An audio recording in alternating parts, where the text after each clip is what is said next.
Alors on l'a bien compris, l'équilibre du Conseil régional est instable. La gauche devant, la droite en retrait et le Front national en arbitre. Réaction des leaders de ces trois composantes, avec en ligne de mire bien sûr l'élection du nouveau président de la région vendredi prochain. Notre attitude est très claire, elle a toujours été très claire. Pour nous, notre objectif est de battre la gauche, mais pas à n'importe quelle condition, et pas tout seul. Donc notre attitude sera guidée par cet objectif. Alors, quelles conditions précisément?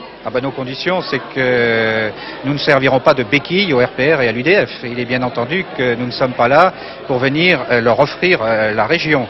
Je fais partie de cette catégorie d'élus qui n'ont pas deux langages et qui tiennent le même langage quels que soient les moments où ils ont à le faire. Et j'avais indiqué dans cette campagne, pour que les choses soient très claires, que c'était un scrutin à un tour et qu'il fallait désigner l'équipe qui serait en tête. Et que l'équipe qui serait en tête avait vocation à présider la région. Eh bien, ce soir, je ne suis pas en tête, Michel Sapin est en tête, et donc je considère qu'il a vocation à présider la région.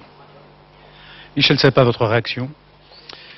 D'abord, je voudrais saluer tous ceux qui, au sein de la gauche plurielle, ont su se battre pour faire avancer un certain nombre d'idées et dans des conditions parfois de dissipation de voix un petit peu compliquées, ont permis de faire en sorte que cette région puisse disposer d'une majorité relative, mais d'une majorité de personnes, hommes et de femmes, issus de cette gauche plurielle. Nous avons agi dans la clarté, la solidarité dont nous avons fait preuve dans la campagne électorale au sein de la gauche plurielle, c'est la même solidarité que celle que nous retrouverons dans la gestion en majorité relative de cette région, et je souhaite que cette clarté, et la clarté que vient d'exprimer Renaud Dondieu de Vabre, soit partagée par tous.